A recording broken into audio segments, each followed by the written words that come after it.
waxaad aragtaan dadka Mareykanka oo Soomaalidu ay ku jirto oo maanta wata xaqinkii iyo badiilkii iyagoo doonaya inay dib u soo celiyaan sharaftii iyo karaamadii magaalada. sidoo kale waxaad arkaysaa dad isxilqaamay oo cabitaan iyo cunto fudud halkan ku dadka siinaya. cuntadan waa lacag la'aan, ma iibinayaan. saldhiggaasi idiin muuqda waa saldhigga saddexaad ee magaalada Minneapolis Police.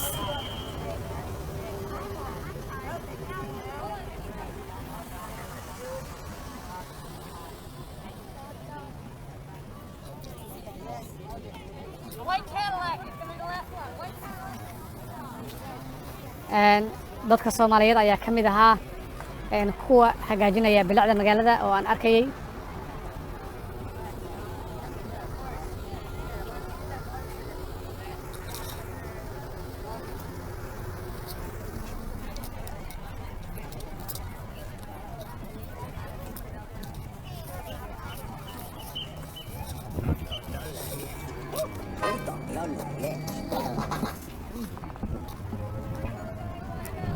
sidaad arkayso ninkani marba dhinac gacanta u taagaya ee baabuurta kala hagaya.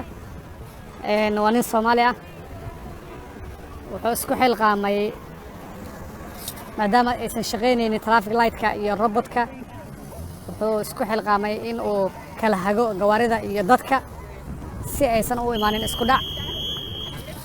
gacanta ayuu taagay, annaga ayuu na fasaxay. waad mahadsan tahay.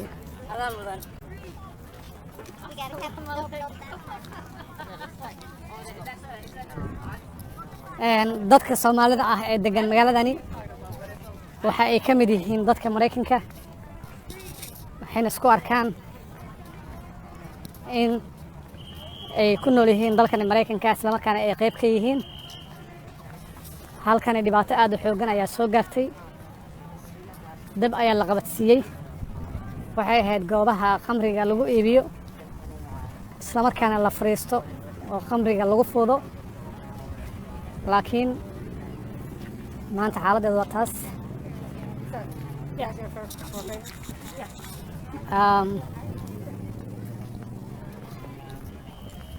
ilaa hadda goobo ayaa qiicaya, inkastoo dabdamiska magaalada ay qayb weyn ka qaateen. ganacsiyada dhibaatada la gaarsiiyey waxa ay kor u dhaafayaan ilaa 1,000 ganacsi. ganacsiyadaas waxaa ka mid ah ganacsiyo ay leeyihiin dad Soomaaliyeed, maqaayado, farmashiyaal, dukaaman.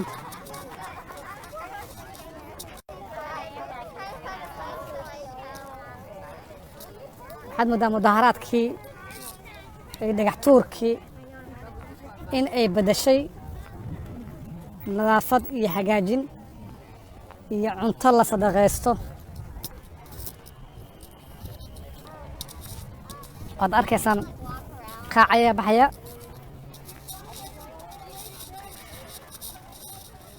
qaacani ayaa magaalada oo dhan qabsaday 2 maalin la soo dhaafay. goobahani waxay ahayn goobo ganacsi oo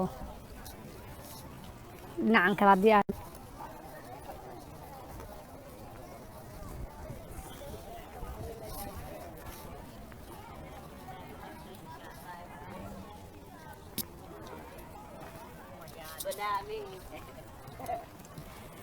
waxaa la sheegay in dadka dhibaatada gaarsiiyey magaaladan inay ahaayeen dad ka yimid meel ka baxsan magaalooyinka mataanaha ah ee Minneapolis iyo St. Paul.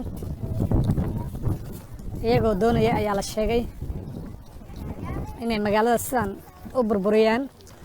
taasi ayaana sababtay in gudoomiyaha gobolka Minnesota uu xalay soo rogo bandow, isla markaana ciidamo dheeraad ah oo ah ciidamada keedka qaranka Mareykanka la keeno. taasi ayaana xalay badbaadisay magaalada. inkastoo banaanbaxyo yaryar ay socdeen xalay, laakiin banaanbaxyadii waaweynaa iyo khasaaraha iyo dhibaatada gaarsiiyey ma aysan jirin. xanuunka koronaha waxaad moodaa in la hilmaamay.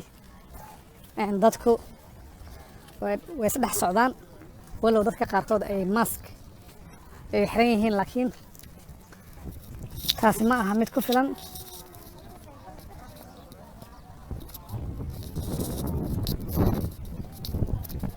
kani waa US Bank wuxuu ka mid yahay bangiyada ugu waaweyn Mareykanka isaguna khasaare aad u xooggan ayaa soo gaaray.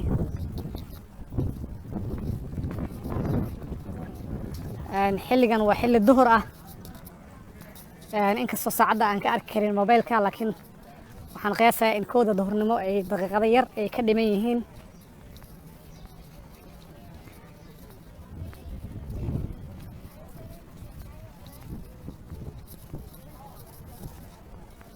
gudoomiyaha gobolka Minnesota oo shalay hadlay wuxuu sheegay in magaalada Minneapolis ay u ekaatay magaalada Muqdisho iyo magaalada Baghdad oo Ciraaq iyo Soomaaliya ka tirsan.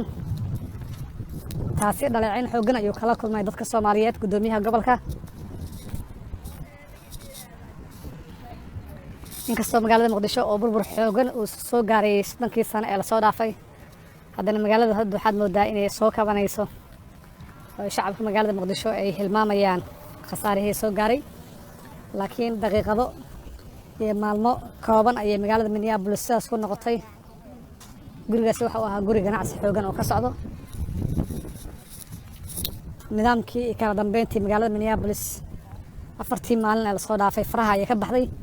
laakiin maanta iyo xalay waxaad moodaa in maamulka gobolka iyo booliska ay gacanta ay ku soo celiyeen. waxaan u rajaynayaa magaaladan oo ka mid ah magaalooyinka ugu qadiimisan Mareykanka isla markaana ugu quruxda badan in ay ku soo noqoto sidii ahaa jirtay. magaaladani waxaa ku nool Soomaalida ugu badan Mareykanka ku nool ayaa halkan degan. ganacsiyo ayay ku haystaan, siyaasadda ayay ku jiraan, tareenada ayay wadaan, basaska, taksiyada, shaqooyinka caadiga ah dukaamada ayay ka wada shaqeeyaan. iskuullada ayay maamulaan, ardaydana iskuullada iyaga u badan.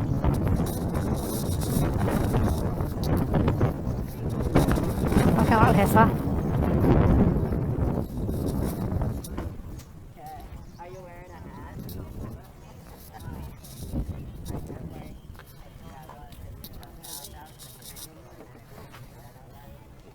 halkan waa Minneapolis.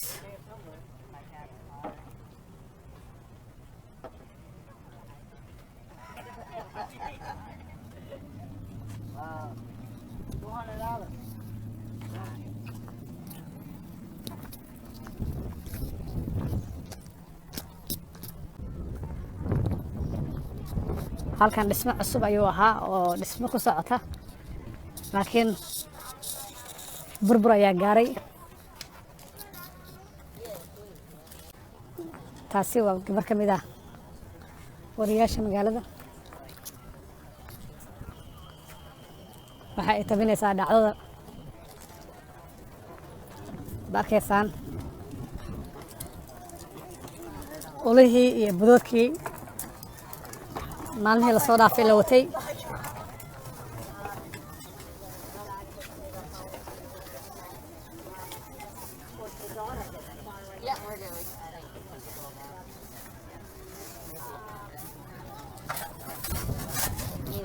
halkaas wariye kale ayaa taagan.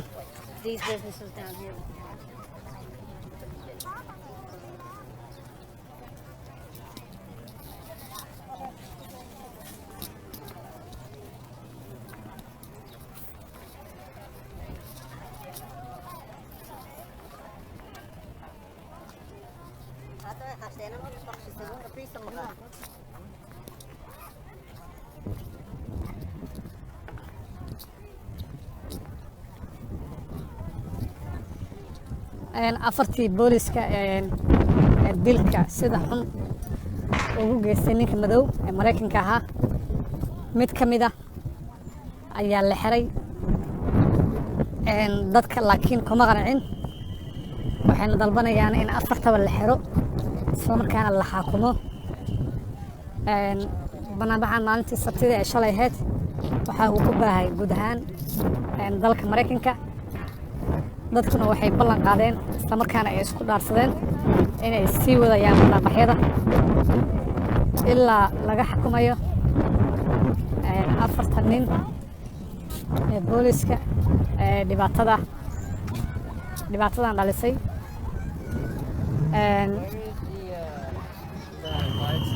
walow 4 shaqada laga eriyay. ninkaas ayaa ku soo noqday. Wada arkaysaan waa nin Soomaali ah. Soomaalida saasay qayb ka yihiin. Wuu isxilqaamay. cid shaqaalaysiisay ama lacag ku siinaysa ma jirto. waad mahadsantihiin. intaas ayaan jeclahay inaan kaga baxo.